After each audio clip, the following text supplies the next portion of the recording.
அனைவருக்கும் வணக்கம்.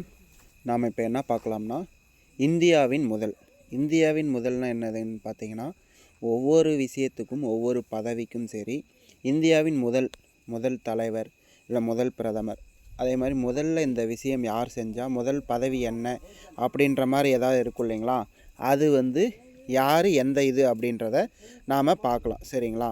இப்போ இது தேர்வில் நீங்கள் கேட்பாங்களான்னு கேட்டிங்கன்னா கண்டிப்பாக கேட்பாங்க. இதற்கு முந்தைய ஆண்டு தேர்வுலையும் நான் கேட்டிருக்காங்க. ஸோ இதெல்லாம் நான் எங்கேருந்து எடுத்து தரோம்னா, அந்த டிஎன்பிஎஸ்சி தேர்வில் இதற்கு முந்தைய ஆண்டுகளில் கேட்கக்கூடிய வினாத்தாள்களை வைத்து அதில் கேட்கப்பட்ட இந்த மாதிரி ஒரு சில வித்தியாசமான குறிப்புகளை உங்களுக்கு தொகுத்து தரோம். நான் என்னால் முடிந்ததை தொகுத்துட்டோம். ஒருவேளை நான் சொல்லக்கூடியதில் ஏதாவது விடுபட்டு இருந்தால் நீங்கள் ஏதாவது முதல்ன்றதை பார்த்துருப்பீங்க இல்லையா, அது கமெண்ட்டில் சொல்லுங்கள். வாங்க, இந்தியாவின் முதல் ஜனாதிபதி யாருங்க? டாக்டர் ராஜேந்திர பிரசாத், 1950. சரிங்களா? இந்தியாவின் முதல் துணை ஜனாதிபதி டாக்டர் சர்வப்பள்ளி ராதாகிருஷ்ணன், 1952. அடுத்தது இந்தியாவின் முதல் பிரதமர் யாருங்க? ஜவஹர்லால் நேரு, எல்லாருக்கும் தெரியும், 1947. சுதந்திர இந்தியாவின் முதல் ஆளுநர், சரிங்களா, கவர்னர் ஜெனரல்னு சொல்லுவாங்க, யாருன்னா லார்ட் மவுண்ட் பேட்டன் பிரபு, 1947. அதே இந்தியாவின் முதல் இந்திய கவர்னர் ஜெனரல், சரிங்களா, அவர் சுதந்திர இந்தியா. நமக்கு பார்த்தீங்கன்னா முதல் இந்தியா அப்படின்னா என்ன மீனிங்னா, 1950 தான் நம்ம குடியரசு நாடாக மாறணும்.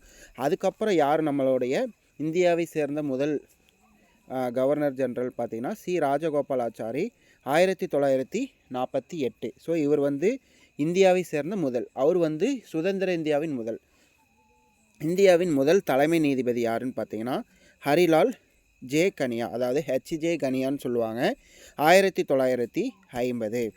அடுத்தது இந்தியாவின் முதல் தலைமை தேர்தல் ஆணையர் யாருன்னு பார்த்தீங்கன்னா சுகுமார் சென், எப்பன்னு பார்த்தீங்கன்னா 1950. அடுத்தது இந்தியாவின் முதல் ரிசர்வ் வங்கியின் முதல் இந்திய ஆளுநர், சரிங்களா, யாருன்னு பார்த்தீங்கன்னா சிடி தேஷ்முக், 1943. சிடி தேஷ்முக் 1943. ஐக்கிய நாடுகளில் அதாவது ஐக்கிய நாடு மீன்ஸ் என்னென்னா ஐநா சபையில் இந்தியில் உரையாற்றிய முதல் பாராளுமன்ற உறுப்பினர் யாருன்னு பார்த்தீங்கன்னா அடல் பிகாரி வாஜ்பாய், 1977. சரிங்களா? அதாவது முதல் பாராளுமன்ற உறுப்பினர் இது யாருன்னு பார்த்தீங்கன்னா அடல் பிகாரி வாஜ்பாய். அடுத்தது இந்தியாவின் முதல் துணை பிரதமர் யாருன்னு பார்த்தீங்கன்னா சர்தார் வல்லபாய் பட்டேல், 1947. இந்திய சிவில் சேவையில் சேர்ந்த முதல் இந்தியர் யாருன்னு பார்த்தீங்கன்னா சத்யேந்திரநாத் தாகூர், 1863. முதல் இந்தியர் அவர் தான் சிவில் சர்வீஸ் எக்ஸாம் எழுதி கிளியர் பண்ணியிருப்பார். சத்யேந்திரநாத் தாகூர் யாருன்னா ரவீந்திரநாத் தாகூரோடைய சகோதரர். அடுத்து பார்த்தீங்கன்னா அறிவியல் மற்றும் தொழில்நுட்பம், இதில் என்னன்னு பார்த்தீங்கன்னா இந்தியாவின் முதல் செயற்கைக்கோள் எல்லாருக்கும் தெரியும், ஆரியப்பட்டா. சரிங்களா? ஆரியப்பட்டா 1975. இந்தியாவில் முதல் விண்வெளிக்கு சென்றவர், இந்தியாவை சார்ந்தவர் முதலில் விண்வெளிக்கு சேர்ந்தவர் யாருன்னு பார்த்தீங்கன்னா ராகேஷ் சர்மா, 1984. அடுத்தது இந்தியாவின் முதல் செவ்வாய் செயற்கைக்கோள் எதுன்னு பார்த்தீங்கன்னா மங்கள்யான், 2013. இந்தியாவின் முதல் நோபல் பரிசு பெற்றவர் யாருன்னு பார்த்தீங்கன்னா ரவீந்திரநாத் தாகூர், 1913 இலக்கியத்திற்காக வாங்கியிருப்பார். அடுத்தது இந்தியாவின் முதல் அணு பரிசோதனை எதுன்னு பார்த்தீங்கன்னா பொக்ரான், 1974. இந்தியாவின் முதல் இயற்பியலுக்கான நோபல் பரிசு பெற்றவர் யாருன்னு பார்த்தீங்கன்னா சர் சிவி ராமன், 1930. இந்தியாவின் முதல் அறிவியலில் டாக்டர் பட்டம் பெற்றவர் யாருன்னு பார்த்தீங்கன்னா டாக்டர் ஜெகதீஷ் சந்திர போஸ், இவர் 1896. ஸோ இவர் ஜெகதீஷ் சந்திர போஸ் ஒன்று இருக்கும், ரொம்ப இம்பார்ட்டண்ட்டான ஒரு பாயிண்ட், அது என்னன்றதை கமெண்ட்டில் சொல்லுங்கள். அடுத்தது இந்தியாவின் முதல் குளோனிங் செய்யப்பட்ட விலங்கு, சரிங்களா, இந்தியாவின் முதல் குளோனிங் செய்யப்பட்ட விலங்கு எதுன்னு பார்த்தீங்கன்னா சம்ரூபா. சரிங்களா? சம்ரூபா 2009 மாட்டுக்கன்று. சரிங்களா? சம்ரூபான்றது மாட்டுக்கன்று, எப்போனா 2009. இந்தியாவில் உருவாக்கப்பட்ட முதல் போர் விமானம் அப்படின்னு பார்த்தீங்கன்னா HAL ஹெச்எஃப் 24 மாருத். சரிங்களா, அதோடைய மாடல் HAL HF 24 மாருத் 1961.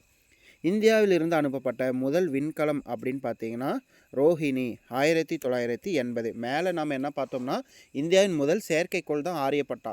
சரிங்களா, இது வந்து இந்தியாவிலிருந்து அனுப்பப்பட்ட முதல் விண்கலம்னு பார்த்தீங்கன்னா ரோஹிணி 1980. இந்தியாவின் முதல் நீர்மூழ்கி கப்பல், அணு நீர்மூழ்கி கப்பல் பார்த்தீங்கன்னா ஐஎன்எஸ் அரிஹாந்த் 2016. பூமியின் மண்டலத்தை விட்டு சென்ற முதல் இந்திய விண்கலம், பூமியின் மண்டலத்தை விட்டு சென்ற முதல் இந்திய விண்கலம் எதுங்க? சந்திராயன் 1. நாம் அப்போ தான் ஃபஸ்ட்டு நம்ம பூமியிலிருந்து மற்ற இதுக்கு வந்து நம்ம அனுப்பியிருப்போம். சந்திராயன் 1 2008. வெளிநாட்டிலிருந்து ஏவப்பட்ட முதல் இந்திய செயற்கைக்கோள் அதுதான் 1975 ஆரியப்பட்டா. அது வந்து இந்தியாவின் முதல் செயற்கைக்கோள் அதுதான். அதே மாதிரி நமக்கு அப்போ இருக்கக்கூடிய டெக்னாலஜி நம்மகிட்ட இல்லாதனால நம்ம ரஷ்யாவிலேருந்து ஏவிருப்போம். ஆனால் நம்ம இந்தியாவிலேருந்து ஏவின செயற்கைக்கோள் பார்த்திங்கன்னா ரோஹிணி 1980. அண்டார்டிகாவுக்கு சென்ற முதல் இந்திய பெண் யாருன்னு பார்த்தீங்கன்னா மெஹர் மூஸ். சரிங்களா, மெஹர் மூஸ் 1976. தெற்கு துருவத்தை அடைந்த முதல் இந்தியர். சரிங்களா, தெற்கு துருவத்தை அடைந்த முதல் இந்தியர் அப்படின்னு பார்த்தீங்கன்னா கேப்டன் JK பஜாஜ். சரிங்களா, கேப்டன் JK பஜாஜ் 1989. அடுத்தது இந்தியாவின் முதல் நிலையான செயற்கைக்கோள். இந்தியாவின் முதல் நிலையான செயற்கைக்கோள் ஆப்பிள் 1981. முதல் இந்திய கிரையோஜெனிக் என்ஜின் சோதனை எதுன்னு பார்த்தீங்கன்னா GSLV D5 2014. சரிங்களா, GSLV D5 2014. திட்டமிடப்பட்ட முதல் இந்திய விண்வெளி பயணம். சரிங்களா, எதுன்னு பார்த்தீங்கன்னா ககன்யான் திட்டம். இன்னும் இது வந்து செயல்படுத்தலை, ஆனால் பிளானிங் பண்ணி வச்சுருக்காங்க. 2024 தான் பிளான் பண்ணியிருந்தாங்க, ஆனால் இப்போ 2026 வந்துடுச்சு. ஆனால் செயல்படுத்த போவாங்க. சரிங்களா, இப்போ நான் சொன்னது வந்து எல்லாமே கவர் பண்ணிட்டேன்னா கிடையாது, 100% இல்லை. ஆனால் இது எதுக்காக சொல்கிறோன்னா நீங்கள் வந்துட்டு இது போல் முதல் அப்படின்றத தெரிஞ்சு வச்சுக்கோங்க. இப்போ உதாரணத்துக்கு நாம் வந்து எக்கனாமிக்ஸில் வந்து பார்த்திங்கன்னா அந்த ஆணையங்கள் படிப்போம். இந்த ஆணையங்களுடைய முதல் உறுப்பினர் யார், தற்போதைய தலைவர் யார், அது போன்ற நீங்கள் தெரிஞ்சு வச்சுக்கோங்க. அது போக நாம் படிக்கக்கூடிய ஹிஸ்ட்ரியில் படிக்கக்கூடிய விஷயத்துக்கெல்லாம் முதல்ல அந்த இது யார் வகிச்சா அப்படின்றத தெரிஞ்சு வச்சுக்கோங்க. ஸோ இது ஒரு பார்ட் 1 எடுத்துக்கோங்க. அடுத்தது பார்ட் 2ஆகவும் பார்ட் 3ஆகவும் இது போன்ற விஷயங்களை நான் பதிவேற்ற செய்கிறேன். சரிங்களா, நன்றி.